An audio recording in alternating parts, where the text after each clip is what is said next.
عورت کا انتقام اس قدر سخت ہوتا ہے کہ بندہ ایڑیاں رگڑتا مر جاتا ہے، منہ میں پانی ڈالنے والا کوئی نہیں ملتا۔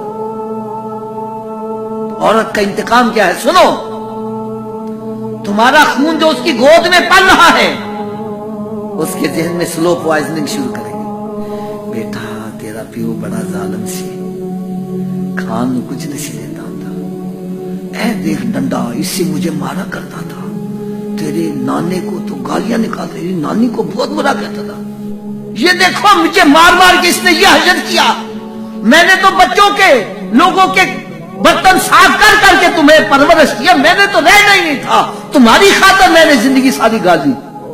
اب باپ بڑھاپے میں قدم رکھتا ہے، اولاد جوان ہو جاتی ہے، پھر ابا کچھ کہنے لگا تو اولاد کھڑی ہے، ابا ذرا سیدھا ہو جا، وقت گیا کہ ماں نو مارنا سا، ان ہاتھ چوک کے بے پھر باقی آتے ہیں حافظ جی کو تویز ہے گا جیسے دے دیو، اولاد تو ساری ماں والا ہوگی، جب میں نے تو پوچھتا ہی کوئی نہیں ہے، میں صحیح کہنا غلط کہنا؟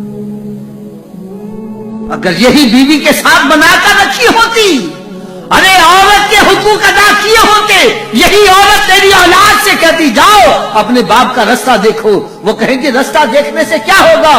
ماں کہے گی باپ کا چہرہ محبت اور پیار سے دیکھو گے، رب تعالیٰ مقبول حج کا ثواب عطا کرے گا۔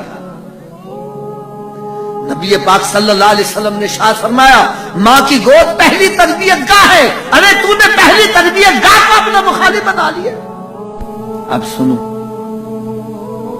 ہر دولہا یہ چاہتا ہے میری بیوی میرے ماں باپ کا ادب و احترام کرے، کیوں نہیں؟ میں صحیح کہہ رہا ہوں؟ ہر دولہا یہ چاہتا ہے کہ میری بیوی میرے ماں باپ کا ادب و احترام کرے۔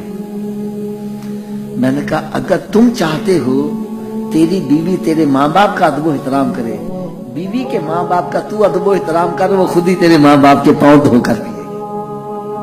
اب بیوی کے ماں باپ کو تو میں گالی نکالوں، ان کو گھر میں گھسنے نہ دوں، بات بات پر تیرے پیو فلانے نے دتا کیے، اور پھر میں کہتا ہوں میں تو تیرے باپ کو دیکھنا نہیں چاہتا، تو میرے پیو دے پیر دھو کے پینا نہیں، تو مجھے ایسا ہو جائے گا۔ Give respect and take respect، عزت کرو تو عزت کرواؤ۔ یار مجھے سرکار صلی اللہ علیہ وسلم کی حدیث پاک کی یقین جانو اب سمجھ لگی۔ میں کہتا ہوں اگر سرکار صلی اللہ علیہ وسلم کی حدیث مبارکہ کے اس ٹکڑے پر عمل کر لیا جائے، خدا کی قسم ہمارا معاشرہ امن کا گہوارہ بن جائے۔ میرے آقا صلی اللہ علیہ وسلم نے فرمایا تم کامل مومن نہیں ہو سکتے جتنی دیر تک اپنے بھائی کے لیے وہ چیز پسند نہ کرو جو اپنے لیے پسند کرتے ہو۔ میں یہی سمجھتا تھا اگر میں اپنے لیے یہ تصویر پسند کرتا ہوں تو اس کے لیے بھی تصویر پسند کروں، لیکن حقیقی بات کیا تھی وہ مجھے اب سمجھ نہیں۔ میرے آقا صلی اللہ علیہ وسلم یہ فرما رہے ہیں کہ کیا تو چاہتا ہے کہ تیری بیٹی کے ساتھ کوئی زیادتی کرے، تیری بیٹی کو کوئی دھکے دے کر باہر نکالے، تیری بیٹی کو تیرے گھر میں کوئی بٹھا دے، چاہتا ہے؟ تو فرمایا جس کو تو نے کسی کے گھر بٹھایا ہوا وہ بھی تو کسی کی بیٹی ہے۔ اگر تو اپنے لیے نہیں پسند کرتا اس کے لیے تو پسند کر رہا ہے۔ یار کیا آپ چاہتے ہو کہ آپ کے ساتھ کوئی فراڈ کرے، کوئی دھوکہ کرے، کوئی آپ کے ساتھ ظلم و زیادتی کرے، کوئی آپ کے ہاں چوری ڈکیتی کرے؟ جب تو نہیں چاہتا کسی کے ہاں کیوں ڈکیتیاں کر رہا ہے، کیوں فراڈ کر رہا ہے؟ کیا تو چاہتا ہے کوئی تیرے گالی نکالے، تیرے بیوی کو کوئی گالی نکالے؟ جب تو نہیں چاہتا تو کسی کو کیوں گالیاں نکال رہا ہے؟ کیوں کسی ماں باپ کو گالیاں نکال؟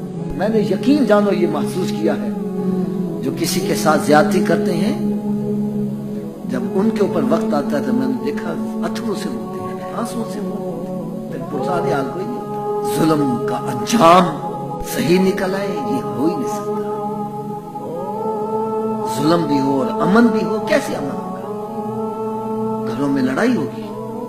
تم بیوی پر ظلم کرتے ہو، وہ تمہاری اولاد کو تمہارے خلاف بھڑکائے گی۔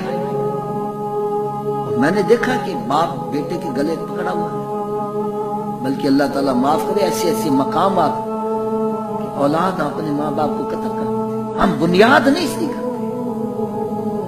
اگر ہم بنیاد صحیح کر لیں، یہ سوچو کہ میں اپنی بیوی کے ساتھ جو سلوک کر رہا ہوں، اگر اس بیوی کی جگہ میری بیٹی ہو اور کوئی اس کے ساتھ وہ سلوک کرے جو میں اس کے ساتھ کر رہا ہوں، تو میرے اوپر کیا بیتے گی؟ ارے یار، وہ بھی تو کسی کی بیٹی ہے کہ نہیں ہے، وہ کسی کی بہن ہے کہ نہیں ہے، ان کے اوپر کیا بیتی ہوگی؟ تو جب ان کو گالیاں نکالتا ہے، اس کو مارتا پیٹتا ہے، ان کے اوپر کیا بیتی ہوگی؟ یہ سوچ، اگر میری بیٹی کے ساتھ کوئی ایسا سلوک کرے، میرے اوپر کیا بیتے گی؟